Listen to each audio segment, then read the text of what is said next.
status di dalam surat Al-Fatihah salah satunya itu ada bunyinya iyyaka na'budu wa iyyaka nasta'in. Hanya kepadamulah aku menyembah dan hanya kepadamulah aku minta pertolong. Pertanyaannya adalah, bolehkah saya itu meminta padahal yang meminta dan yang diminta itu adalah pelakunya satu? Bolehkah saya berdoa? Pun sekarang saya proses melihat dari ayat tersebut ada dua, Pak. Ada makhluk yang meminta dan memohon, ada kholik yang dimohon. Bahasa iyyaka na'budu hanya kepadamu berarti posisi Anda itu masih di muraqabah. Ayat ini masih di muraqabah. Muraqabah itu apa? Jenengan sudah merasa bahwasanya Allah itu dekat, tapi belum ketemu.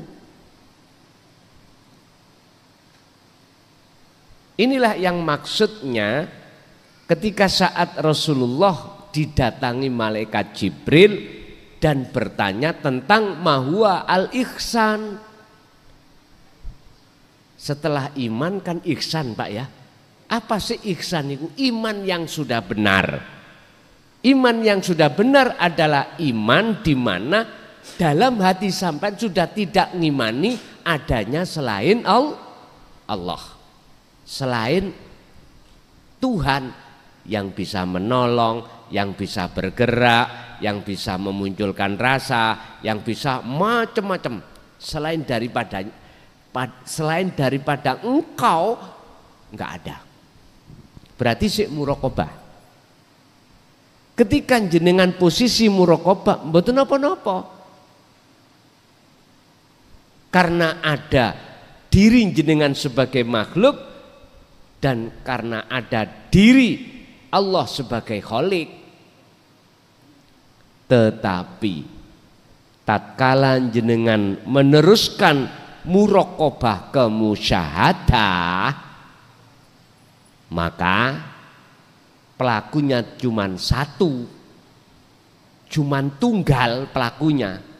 Bagaimana mungkin Allah minta pada Allah? Lah wong semuanya itu milik Allah. Sama dengan kita di rumah itu ada makanan, ya makanan kita. Mungkinkah sampai niki mengatakan Mbak Mi kula, son njaluk sego minta nasinya ya? Masa mungkin gitu? Mungkin jenengan langsung mengambil, kita langsung mau ngambil langsung makan. Gak mungkin ada kalimat son minta nasinya, gak mungkin. Karena ini milik saya. Milik saya. Itulah Pak masuk di dalam sifat jaiz, kewenangan. Lah, bagi orang-orang yang sudah diletakkan musyahadah, versinya di khawasul khawas, lahirnya di mata umum berdoa, tapi batinnya tidak berdoa. Karena jaiz ini. Inilah nanti ada pembahasan rahasia doa itu bagaimana sih di depan Allah, sehingga di dalam ayat Allah katakan ud'uni astajib lakum. Lah miliknya sendiri, ya enggak ada Pak yang menghalang-halangi. Itu tadi makanan saya sendiri, enggak ada yang bisa menghalang-halangi. Saya bisa makan mendapatkan nasi itu, enggak ada. Karena selain saya sudah tidak ada. Kecuali ku milik sampean. Saya enggak izin sampean, terus saya makan naik, maka saya disebut Pencuri. Makanya mengapa ayatnya ud'uni, ada ya mutakalim yang mengarahkan kepada keakuan Allah. Ud'uni, mintalah kau padaku. Artinya ud'uni ini harus diartikan datanglah kau dulu pada yang punya. Cara saya tadi datang jenengan yang memiliki nasi, Pak nyuwun nasi ini setengah piring ya, kula lawuhi. Jenengan yakin pasti memberikan. Karena saya memakai etika sopan. Boten merampok tapi nyuwun dengan rendah hati. Wis gak ada alasan sampean itu tidak memberikan, gak ada alasan, pasti diberikan. Ini Pak, artinya orang berdoa minta sesuatu pada Allah wajib bertemu Allah dulu. Karena apa yang kita minta itu milik Allah. Kalau sudah bertemu Allah, diri kita nggak ada. Maka fastajib, tak sembadani. Niki ayat ini penuh dengan tersirat juga. Pokoknya setiap ayat itu ada sesuatu yang tersirat, Pak. Tinggal kita membacanya dari mana, muhakamah atau mutasyabihah, jobo atau jero, syariat apa hakikat. Nek syariat, kalau syariat ya sampean harus memakai tafsir muhakamah, apa tafsir Jalalain, tafsir Ibnu Katsir, tafsir Mundir, tafsir Munir, tafsir Yasin, ada. Kalau kita mencari mencari arti yang tersirat, ya harus pakai tafsir mutasyabihat. Sumbernya ada di Al-Qur'anul Qadim, baru ketemu. Bapak Ibu hadirin, kalau jenengan diletakkan di musyahadah terus di khawasul khawas, secara lahir boleh Pak jenengan berdoa. Tapi secara ruhaniyah jenengan tidak menghadap terhadap yang diminta, tapi menghadap ini wajah tuwaj, hiya berarti tunggal. Kalau seperti itu, ya jangan disebut doa. Mana mungkin Gusti Allah iku njaluk nang Gusti Allah. Mboten mungkin. Iku sifatnya jaiznya Allah. Tapi kalau jenengan duduk di musyahadat di makom khos, mboten purun doa, nggak boleh memang. Mosok Gusti Allah njaluk. Mboten. Masa Gusti Allah minta? Sebab semuanya miliknya. Jadi wis cara dohir wis tidak Allahumma. Ndak. Inilah wong jadab. Kelakuane majedub itu orangnya. Jadi saya naik tong Allahu Akbar, gak sholat ya gak salah karena gendenge gitu. Wong jadab itu kan seperti itu. Sifat jaiz itu wenang segala-galanya karena semuanya milik Allah, milikku Allah wis. Makanya orang gila dalam hukum negara itu tidak bisa disentuh, nggak bisa disalah, apalagi dapat sertifikat menur. Wah,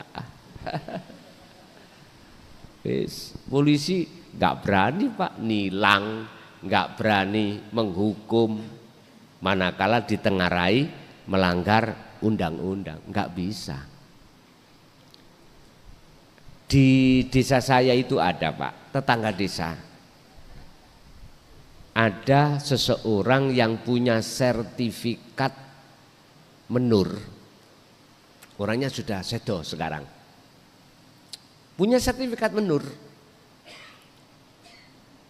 Dia itu tiap malam itu bandar dadu, Pak. Tahu bandar dadu nggih? Ini kalau masak yang gak mateng-mateng loh, dibuka, ditutup, dibuka, ditutup. Jadi dilihat nasinya belum matang, ditutup lagi. Polisi ngrebeg sing Melayu iku ya sing tombok-tombok niku. Iya. Dirinya aman karena membawa surat tapi pinter, Pak. Berinisial TL. Saya nggak usah nyebut nama, nggih, pun almarhum. Sebelum berangkat itu mesti pamitan istrinya. Pamitan ya, Bu, saya nyambut gawe, belanja untuk besok ini. Orangnya orang nggak punya, Pak, tapi dia mengatakan punya. Jadi sepedanya itulah yang dibuat bondo. Nyun sewu. Enggak pernah yang namanya TL itu dengar kalah, enggak pernah. Mesti pulang bawa uang. Iya. Bawa uang. Entah, enggak tahu itu caranya bagaimana dia. Mesti menang. Bandar. Lah, ketika saat misalkan alate iku digajuli orang lain, aslinya yang tombok, wis aku sing bandar iku lho, saya yang bandar. Ya boleh. Tapi dia enggak mau tombok. Enggak mau. Tapi nek bandar mau, nek tombok tidak mau. Jadi oleh karena dia itu dapat SK dari Menur, polisi nggak bisa menangkap karena SK-nya dia gila. Tapi kok iso dadu ya, Pak ya? Itulah ibarat laksana seseorang kalau hatinya sudah gila pada Allah, lupa akan selain Allah, itu memang wajar. Apalagi diletakkan Allah di makom khos, wah udah prai sembarang kalir. Kalau khawasul khawas kan masih membawa 4 sifat, sidik, fatonah, tablek, amanah. Ditanya ya bisa jawab, karena Allah memang mengkondisikan beliau-beliau itu dalam sifat 4 itu. Nggih. Lanjut.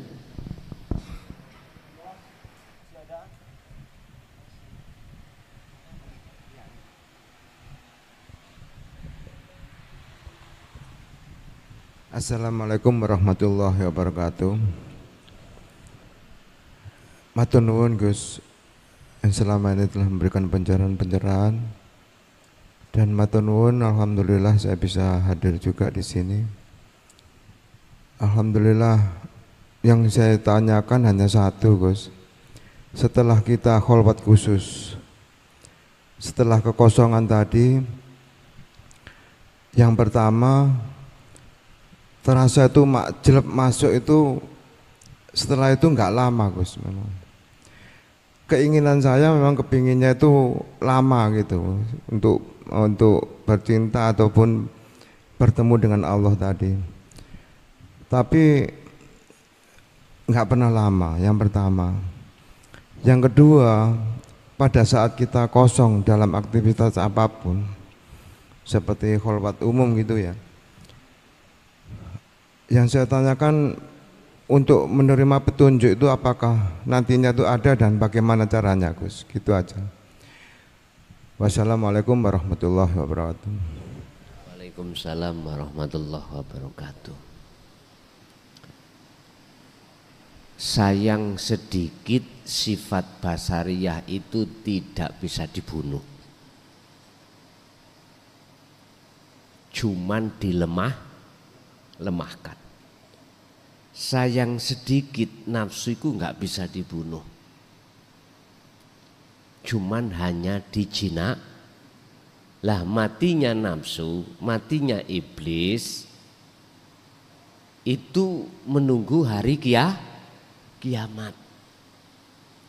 Matinya nafsu sudah tidak ada pada diri kita kalau kita sudah mati.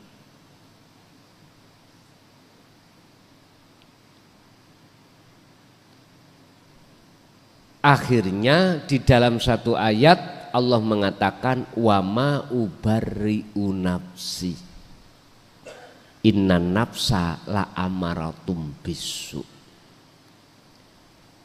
Walaupun nafsu itu wis lemah Pak, lemah mah.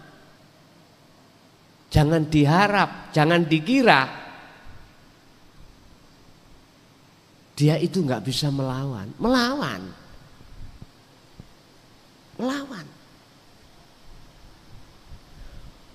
Orang yang pernah dimasukkan penjara, ya, itu berbagai ring yang dilakukan oleh para penjaga. Ring pertama kamar dikunci, ring kedua pagar itu dikunci, ring ketiga ada pintu untuk keluar masuk orang itu juga dikunci, ditambah dijaga 24 jam. Sip-sipan Pak, sing tahu mlebu penjara pasti tahu. Tapi jangan dikira kita yang ada di kamar lemah nggak ada keinginan untuk keluar. Saya dulu ya kepingin yohan keluar, akhirnya keluar dewe, ngetok nanggone anak bojo, nutul balik maneh.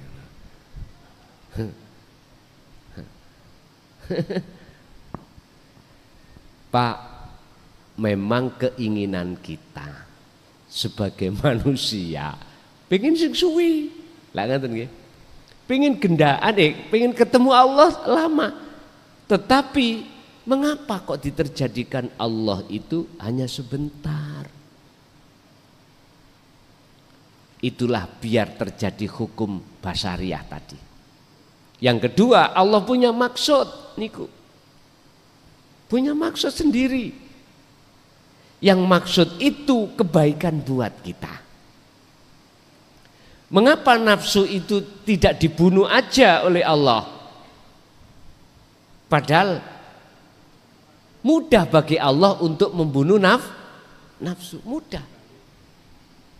Ternyata liyabluwakum ayyukum ahsanu amala. Inilah sebagai ujian kita di mata Allah, apakah kita masih tetap iyyaka na'budu atau tidak. Hanya itu. Apakah kita masih tetap untuk setia pada Allah atau tidak? Padahal Pak,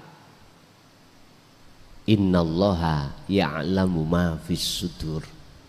Kita nggak akan pernah bisa sembunyi dari penglihatan Allah. Sebab Allah itu yo ada pada diri kita sendiri. Bagaimana kita akan sembunyi? Oh, nggak bisa. Lah, terus yang ditanyakan bagaimana di situ nanti supaya jenengan iki tidak sebentar sehingga lama. Tapi ojo sampai ngatur Allah lo ya. Jangan, kita yang diatur. Ini Rasulullah langsung diajari Allah 24 jam. Wadhkur isma rabbika bukrata wa asila wa minal laili fasjud lahu fasabbihu lailan tawilan. Muhammad dalem dikira awakmu esuk sampai sore, bengi pun yang panjang berarti sore sampai esuk. Lah sing dimaksud ayat di situ al-insan itu zikir yang bagaimana, menyebut asma Allah yang bagaimana yang dimaksud. Ternyata zikir yang menjadikan kesadaran dirimu bahwasanya dirimu itu tiada. Berarti zikir yang mana? Ternyata inilah Pak, proses zikir sirul asror menuju zikir fana'u dzikri. Itulah nafi isbat. Mungkin kita kenal zikir nafi isbat, yaitu jadi waktu demi waktu, jenengan pagi sampai sore, sore sampai pagi, gunakan lewat napas itu Anda untuk sadar diri bahwasanya Anda tidak ada. Berarti ya napas itu iya. Sebab napas itu walaupun jenengan tidur atau tidak tidur tetap berjalan. Inilah mengapa Rasulullah dijuluki makom maksum, makom di mana tidak sedetik pun lalai dari Allah lewat napas niku.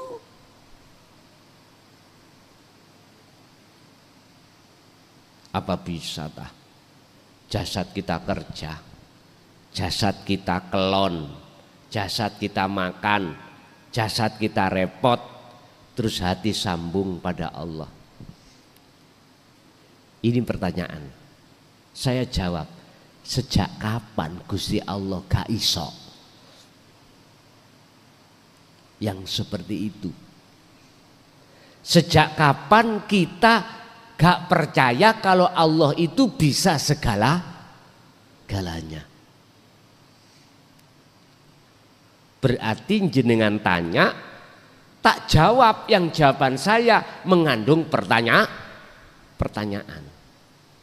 Bisakah kita itu jasad repot, hati sambung terus nang Allah? Tak jawab. Sejak kapan kau itu masih ragu sama Allah? Kalau Allah enggak bisa seperti itu. Wis, nggih bingung Gus nek jawaban koyo ngono kuwi. Wis ngeten mawon ben gak bingung. Sampean kalih kula kan pernah dadi anak kecil toh, Pak? Pernah. Ketika jenengan lahir, kita disuruh makan sendiri nggak bisa. Kadang tangan ini keliru ke irung, gitu ya, keliru ke kuping, ke mata, karena kurang terbiasa. Ketika saat sudah diajari dan dibiasakan anak kecil itu makan sendiri dengan tangannya sendiri, walaupun lampunya mati jenengan, sampean beton nasi, bawa nasi, memasukkan nasi ke mulut nggak pernah kesasar. Padahal ya lampunya peteng. Itu artinya Pak, apapun sikon jenengan kali kula niki tidak akan pernah bisa menghalangi ruhaniyah hati jenengan iku berzikir pada Allah. Tidak bisa. Contoh. Jenengan menghadapi kondisi dengan istri atau suami dengan anak yang gak cocok.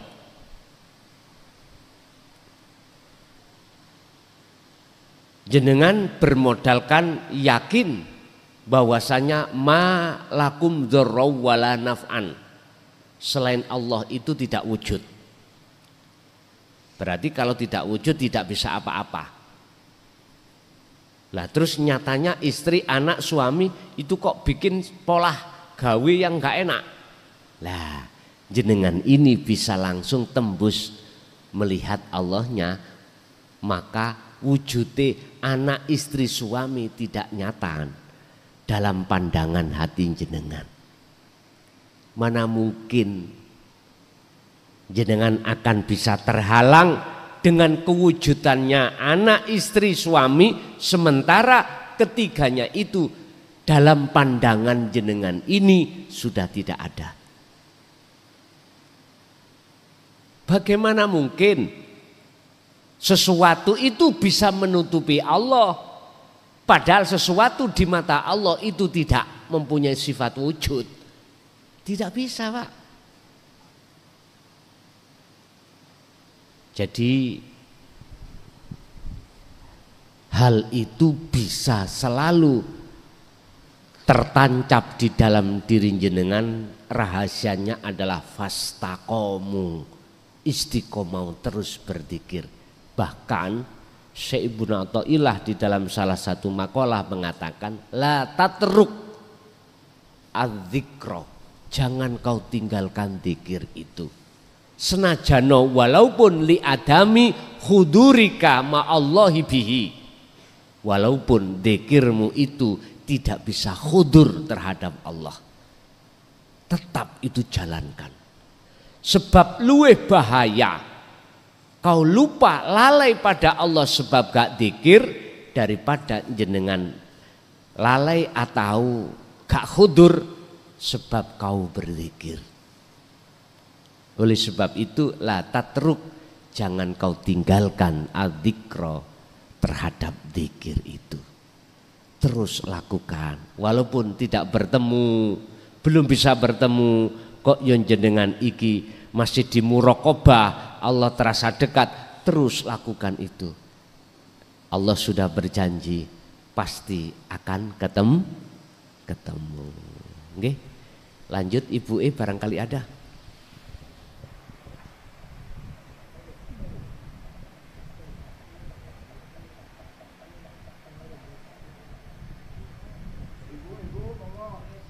Mboten enten Bu. Lah nek mboten enten kula paring nih Bapak nggih. 2 pertanyaan lagi. Monggo Pak.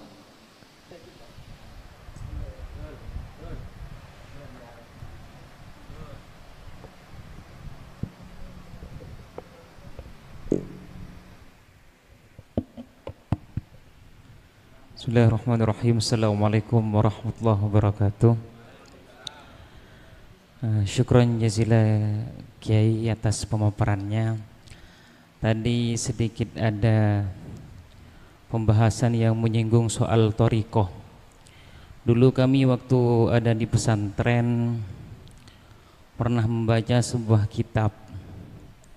Nama kitabnya Iqadul Himam ala Syarhil Hikam, karangan Al-Imam Asy-Syaikh Ibnu Ajibah. Dan ini sudah sering kami tanyakan, namun kami belum mendapatkan penjelasan yang bisa betul-betul memuaskan hati dan pikiran kami. Di dalam kitab Iqadul Himam itu Asy-Syaikh Ibnu Ajibah menyatakan bahwa faman asyraqat bidayatuh asyraqat nihayatuh, fala yantaqilu ila amali thariqati hatta yuhaqqiqa amal syari'ati wa tartadha jawarihuhu ma'aha. Yang kami bingungkan adalah kenapa di sana ada standar dan ukuran seseorang bisa beralih kepada amalan thariqah itu harus betul-betul mentahqiq amalan syariatnya, dan wa tartadha jawarihuhu ma'aha, dan jawarih atau anggota badannya ini betul-betul terlatih di dalam amalan syariatnya. Sebenarnya apa yang dimaksud dengan amalan syariat? Apa cukup yang al-wajibat saja atau mencakup terhadap yang al-masnunat sekaligus? Karena banyak kami temukan di luar sana orang awam yang ilmu syariatnya saja atau ilmu dohirnya saja belum berkompeten di dalam bidang itu, tapi sudah memberanikan diri untuk membaiatkan diri masuk ke dalam thariqah, padahal syariatnya belum matam atau belum tahqiq. Mungkin sekian pertanyaan kami. Matur suwun, terima kasih. Memang Pak ya, ada makalah yang mengatakan seperti itu, jikalau syariatmu belum mumpuni, jangan pernah naik untuk jenjang berikutnya. Tetapi lewat pertanyaan ini, sebelum kami menjawab, perlu kami tegaskan bahwasanya apa sih syariat itu, apa sih thariqah itu, apa sih hakikat itu, apa sih makrifat itu. Kita harus paham satu per satu.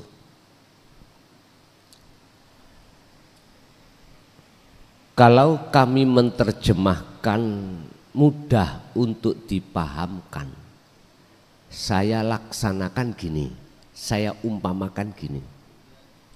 Syariat adalah sebuah kendaraan. Kendaraan, entah kendaraan apa terserah.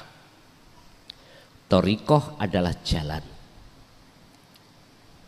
Hakikat adalah tujuan yang ada pada diri jenengan sebelum berjalan tadi.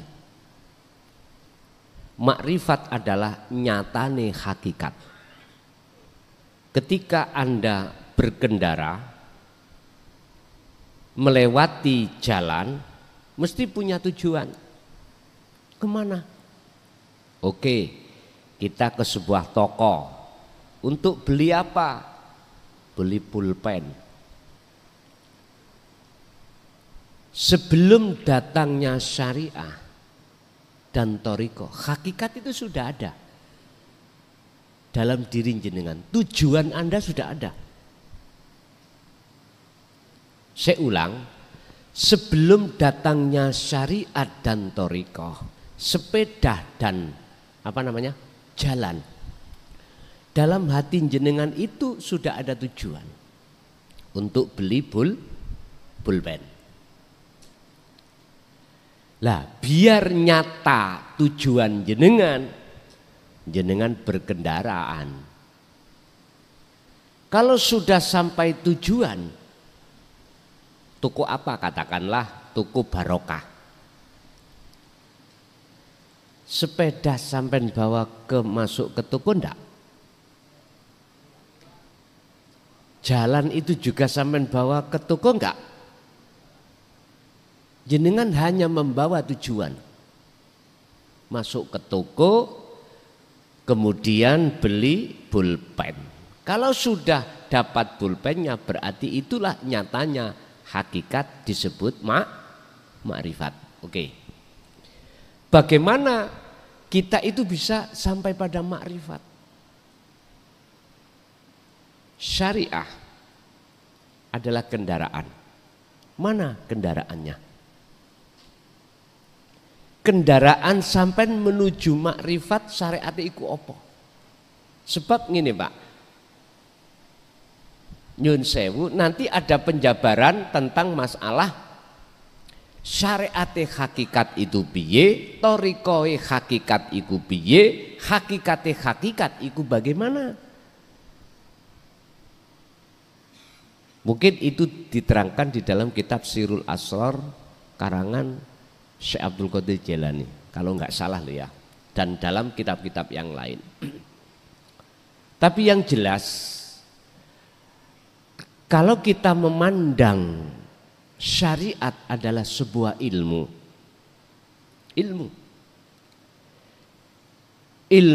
untuk mendidik jasmania sampean untuk bisa berakhlak istimaiyah. Hal ini ada kaitannya dengan ibadatul jawareh.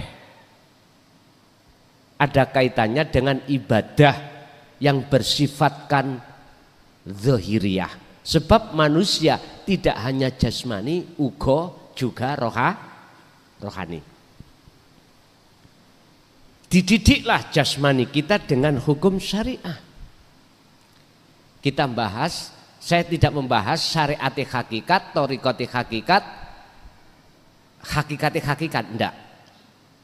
Saya secara umum aja dulu. Dengan ilmu syariah itulah, maka di situ ada batas hukum antara larangan dengan perintah. Mengapa dikatakan syariat? Karena dohiriyah. Contoh sholat, yang hukum syariat mendidik terhadap kita, jasmaniah yang melakukan. Ini belum menyentuh keruhaniah, belum. Masih menata tentang masalah jasmaniah. Lalu thariqahnya mana? Jalannya mana? Bapak Ibu, innallaha huwa rabbi wa rabbukum fa'buduh. hadza siratum mustaqim. Kalau syariat itu sebuah ilmu sistem untuk mendidik kita biar bisa meninggalkan larangan, menjalankan perintah secara jawareh atau secara fisik, maka thariqahnya adalah sebuah nama dari seluruh ubudiyah. Baik ibadatul makhduf atau ghairu makhduf, murni atau tidak murni. Ini menata jasmani dulu, sebab ada hubungannya dengan hablum minan nas, hubungan sesama manusia, etika, akhlak ijtimaiyah. Sebab kalau ini tidak sampai lakukan, akan disisihkan di tengah masyarakat sesama umat maghrib tung gak salat, berarti kan gak ngelakoni syariat. Tidak melakukan syariat, kita tidak bersyariat, akhirnya digunjing tetangga. Lah, nama sebuah sholat, nama sebuah aktivitas sholat, itulah thariqah. Saya tidak bicara thariqah yang dipandu oleh jatman yang mutabaroh, bukan Pak ya, bukan. Saya tidak arahnya ke situ. Saya tidak menyentuh thariqah mutabaroh, itu bukan. Yang jelas thariqah itu ada jalan. Artinya sholat ini sebuah jalan untuk Anda bisa bertemu Allah. Harus dikasih tujuan. Lah, tujuan inilah yang kusebut ilmu hakikat. Sebab tatkala jenengan iki sholat tanpa ilmu hakikat, aku tanya, ketemu Allah enggak? Jujur Pak, kami juga jebolan pesantren, tapi bukan berarti saya alim, enggak. Saya enggak ngaku itu. Oh, ngaku mondokku itu belakrak kok. Iya.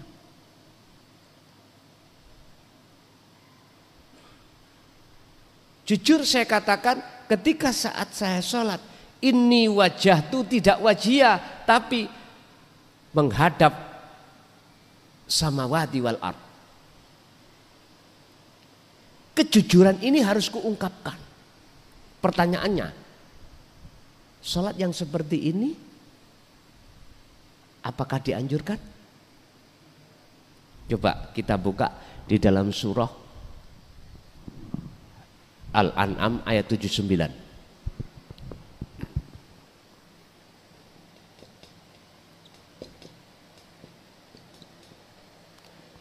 Ini kisahnya Nabiullah Ibrahim. Ya, kisahnya Nabi Ibrahim.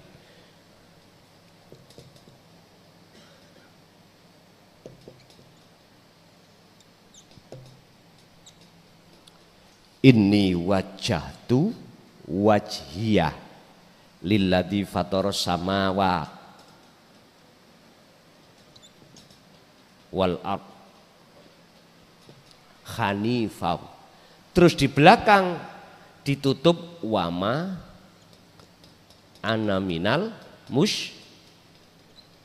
musyrikin.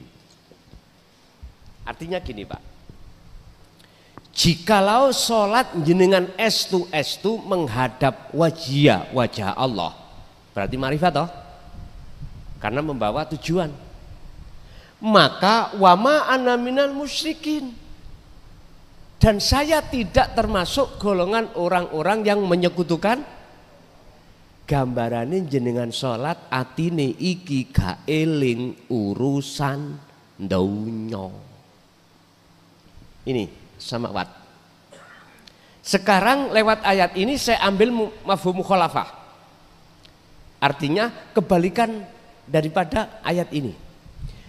Ketika ini wajah tu tidak wajiyah tapi menghadap samawati wal ard, maka jelas manafi yang ada di sini hilang. Akhirnya wa ana minal, terima gak terima fakta seperti itu kita. Mungkin dibuka di dalam surat Al-Baqarah ayat 54. Kisah Nabi Musa diperintahkan Allah di tengah-tengah kaum. Oleh karena kaum itu hatinya bittikhadikumul ijla, isinya adalah anak sapi atau sapi, artinya menyembah sapi, maka Nabi Musa diperintahkan Allah ke kaum itu mengatakan, innakum dolamtum anfusakum, kamu itu telah berbuat dolim pada dirimu sendiri. Dengan bentuk apa? Bittikhadikumul ijlah, menjadikan anak sapi sebagai penyembahan. Itu kinayah. Maknanya kita itu dalam hati kita ada selain Allah itu. Contohnya saya tadi, ada isinya samawati wal ardh. Terus lalu bagaimana? Beliau Nabi Musa mengatakan solusinya, jenengan kaum itu dikongkon bertobat dengan cara faktulu anfusakum, matikanlah dirimu, bukan bunuh diri lo ya, mematikan keakuanmu. Ini akan bisa manakala jenengan paham hakikat, paham ilmu hakikat. Sebab gini Pak, mohon maaf, ilmu syariat itu untuk mendidik jasmani, supaya jenengan ini melakukan ibadah jawareh, ibadah fisik itu betul. Lah hukum ilmu hakikat atau sering disebut ilmu tasawuf itu untuk mendidik rohani, supaya jenengan itu punya akhlak pada Allah, punya akhlak. Dan atau boleh saya artikan, apa fasilitas yang Allah berikan pada kita berupa thariqah, jalan, sholat, zakat, puasa, haji, betul-betul bertemu Allah. Ini dari pertanyaan tersebut, apakah kok berani-beraninya dia belum bersyariat kok ya wani-wani masuk ke hakikat? Mohon maaf Pak, saya tidak akan pernah menyalahkan terhadap manusia yang mengikuti proses dari syariat thariqat hakikat makrifat, dan saya pun tidak akan menyalahkan mereka yang syariatnya tipis langsung melebu hakikat, karena saya sibuk memandang semua karena Allah. Hanya itu. Jadi perlu digarisbawahi, saya tidak akan pernah menyalahkan inisiatif atau ide sistem orang lain yang sistem itu berbeda-beda. Mungkin ya, kados jenengan ini masanya sudah tidak seperti waktu jenengan umur 15 tahun. Jenengan sudah melampaui umur 40, 50, 60. Masa sih aku kate mencari setebal apapun syariatku, misalnya nggih. Terus aku tanya, cukup syariat ilmuku sampai kemana? Dikatakan cukup dan diperbolehkan untuk masuk di dalam thariqah hakikat. Bisa menjawab jenengan? Sampai sekarang saya tidak bisa menjawab. Batas saya itu cukup syariate dan boleh untuk ning thariqah hakikat makrifat. Sebetulnya thariqah jalan ini sudah sejak kecil Pak. Kita itu berthariqah. Saya tidak bicara thariqah muktabarah loh ya. Sebab saya tanya, Rasulullah thariqah ya Pak? Aku tanya. Ada yang bisa jawab? Tolong dibantu. Tolong, saya nggak tahu. Kalau bicara yang mutabaroh ini, saya bertanya, dulu Rasulullah thariqahnya apa? Apakah yang mutabaroh, yang dinaungi Jatman ini beliau? Tolong dibantu, saya karena tidak tahu. Tetapi saya dalam hati yakin dengan bahasa fa'budu hadza siratum mustaqim, segala macam nama aktivitas beliau jadikan sebagai jalan untuk bertemu Allah. Sholatnya bertemu Allah, daharannya yo bertemu Allah, bahkan sampak mohon maaf, baik ibadah yang mahdhuf atau ghairu mahdhuf, murni atau tidak murni, beliau selalu menggunakan jalan itu untuk bertemu Allah. Jadi sekali lagi saya tidak menyalahkan saudara saya yang sibuk untuk menebalkan syariatnya terus masuk dalam thariqah mutabaroh, monggo, iku haknya sendiri. Dan saya pun tidak akan pernah menyalahkan. Bagi jenengan mohon maaf yang tidak menebalkan syariat terus gak masuk thariqah mutabaroh, tapi jenengan iki meyakini semua apa aktivitas yang diterjadikan Allah jenengan jadikan sebagai jalan untuk bertemu Allah. Tapi harus ada wasilahnya, Pak. Apa penyambungnya? Adalah zikir. Hanya itu. Ringkes tak? Terus bagi saudaraku yang sibuk menebalkan hukum syariat terus lali tentang hukum hakikat, mohon maaf, umur jenengan kantun pinten?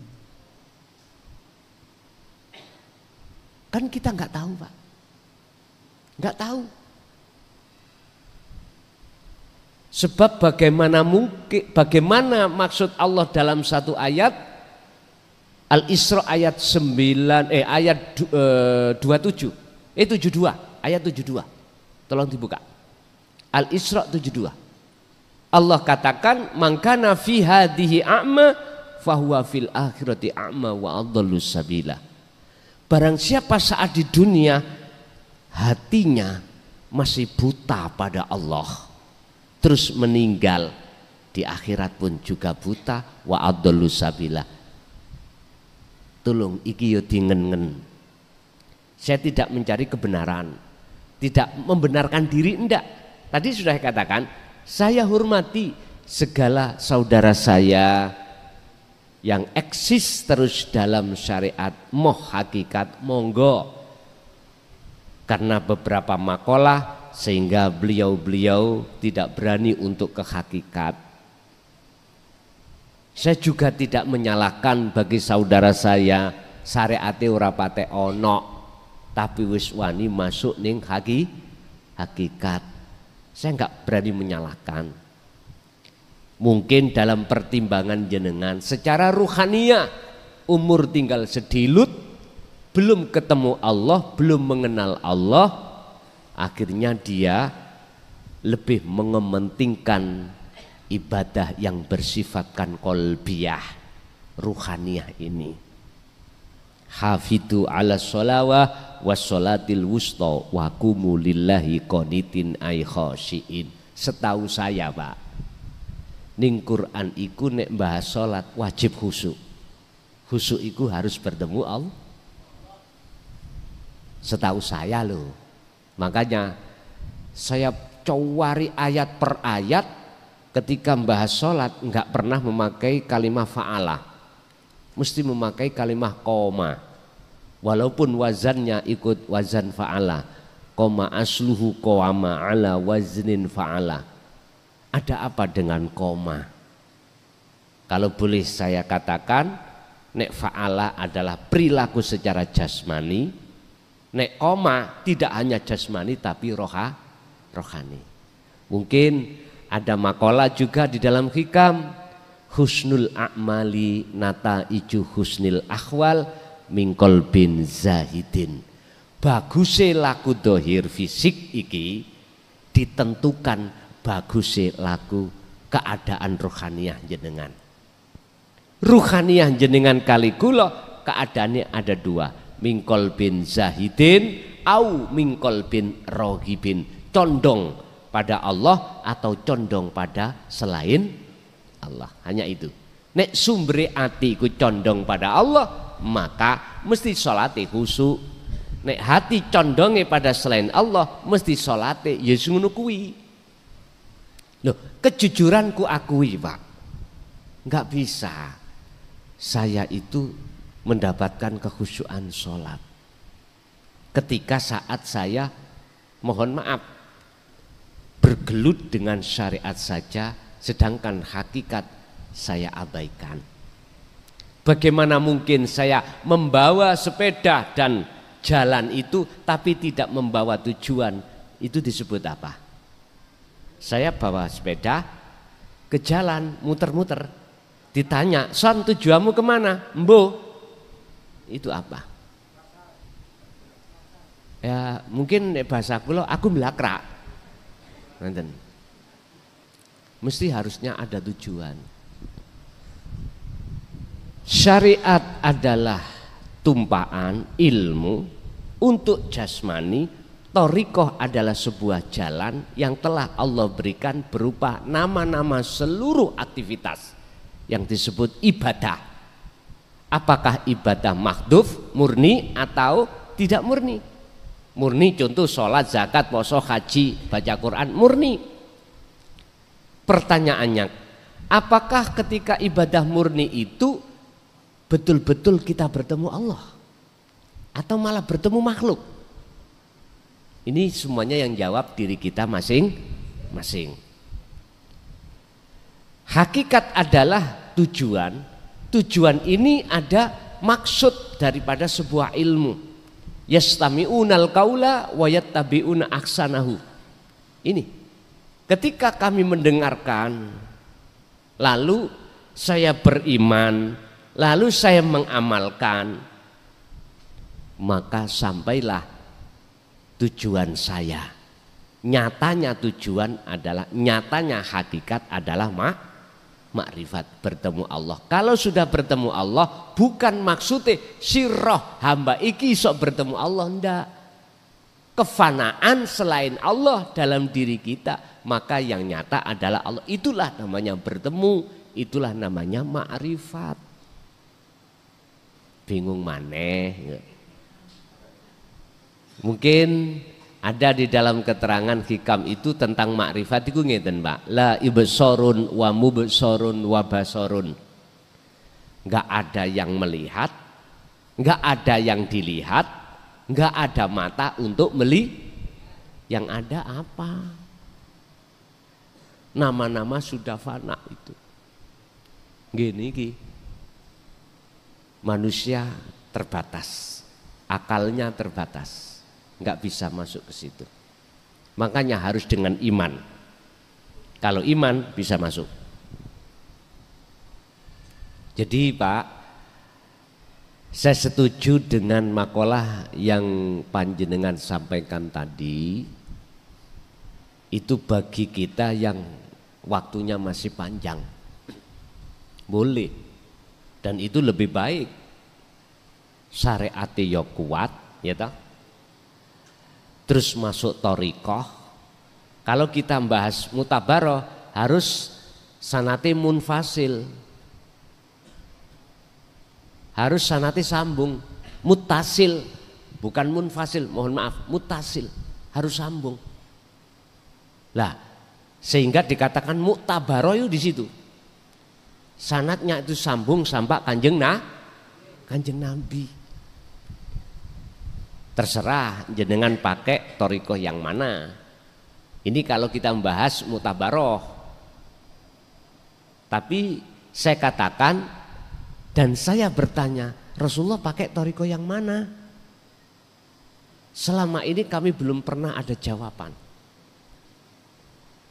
yang menguatkan Rasulullah thariqah A, B, C, Z yang dalam mutabaroh. Belum sampai detik ini belum ada jawaban. Cuman di dalam jawaban hati saya, seluruh aktivitas yang diterjadikan Allah pada beliau itu dijadikan beliau sebagai fasilitas atau sebagai jalan untuk pertemuan beliau terhadap Allah. Namanya makalah, siapapun boleh bermakalah, ya toh? Makalah itu pendapat. Siapapun punya hak untuk berpendapat, siapapun. Cuman makalah ini bisa diterima apa enggak. Lah saya sendiri enggak butuh bah kok terima bah enggak butuh itu saya.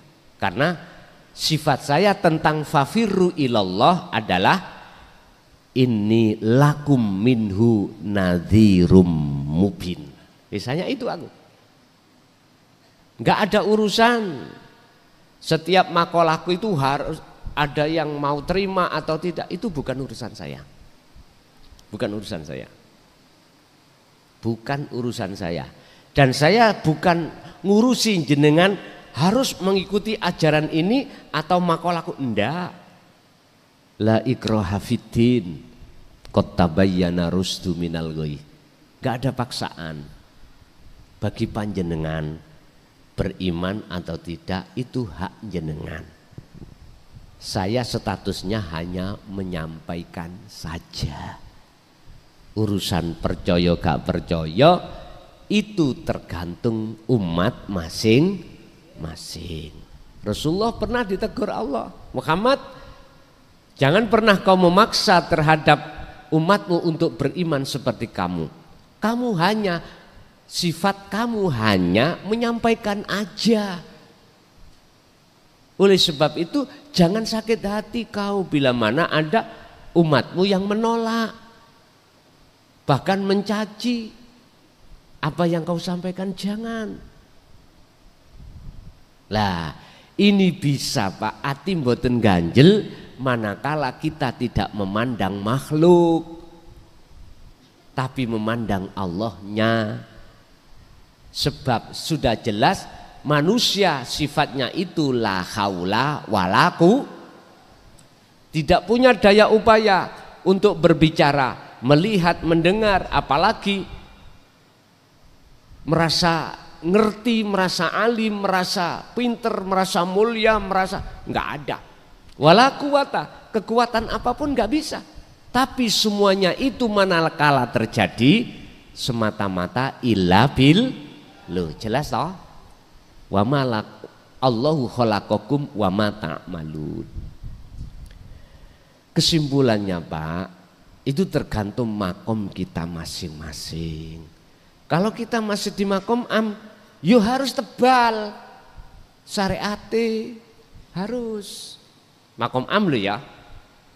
Makom beda dengan makom khos ataupun bahkan khawasul khawas, beda pandangannya. Sama dengan ini tadi loh Pak. Nah, kelengkeng. Kalau jenengan iku memandang rasa manis itu dari makhluk, jelas datangnya dari makhluk. Ini buktinya secara realita, kalau saya tidak makan kelengkeng nggak mungkin terjadi rasa manis. Benar toh? Miturut makom kita.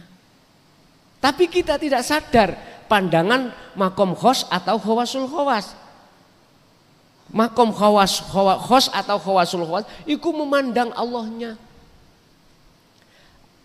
Hidup di dalam rasa tadi. Lawang rasa sampean gak iso nggambarke, apalagi menggambarkan di dalamnya rasa itu, yaitu disebut laisa kamitsli syai'un. Sebab jikalau tidak ada Allah di dalam dan di luar, gak mungkin makhluk itu bisa mendatangkan rasa manis. Lah, inilah perbedaan antara dua pandangan, manakala sama-sama tidak mengerti pandangan satu sama lain, mesti gak iso ketemu, gak iso clear. Sebab kita memandangnya makhluk. Buktinya kalau tidak ada kelengkeng, gak makan kelengkeng, ya memang gak terasa manis. Tapi kita nggak sadar secara ruhaniyah, batiniyah itu ada Allah. Makanya sebab itu tergantung panjenengan. Kalau saya pribadi mungkin lihat kondisi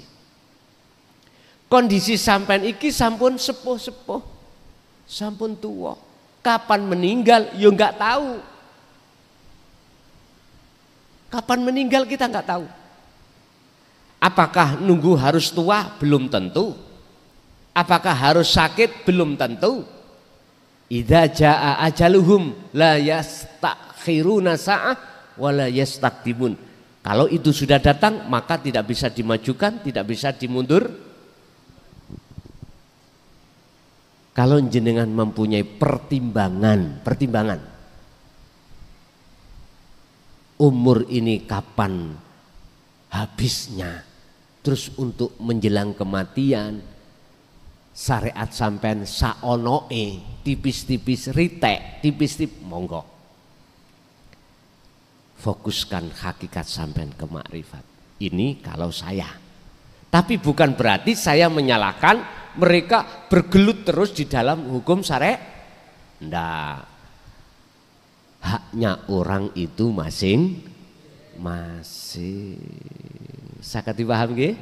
Nggih.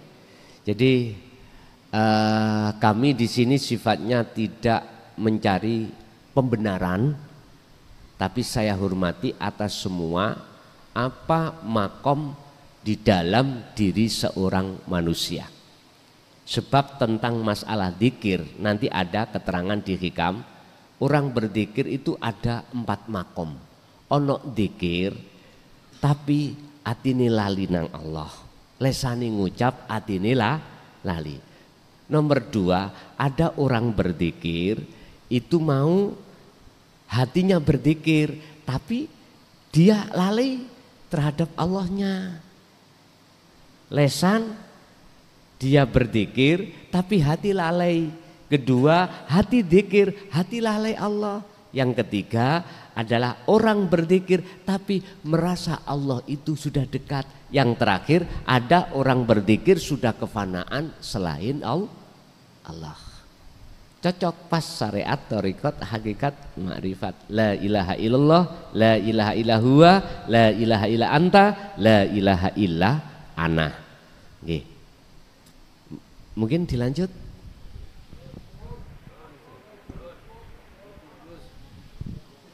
Sampai jekap nggih.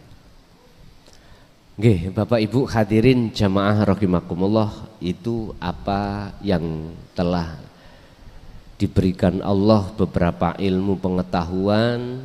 Barangkali di situ ada satu kalimat saya misalkan yang kurang berkenan di hati jenengan, saya minta maaf yang sebesar-besarnya, dan mudah-mudahan ilmu itu tadi bisa memanfaati terhadap kita dan anak putu kita ila yaumil qiyamah. Lahumul Fatihah.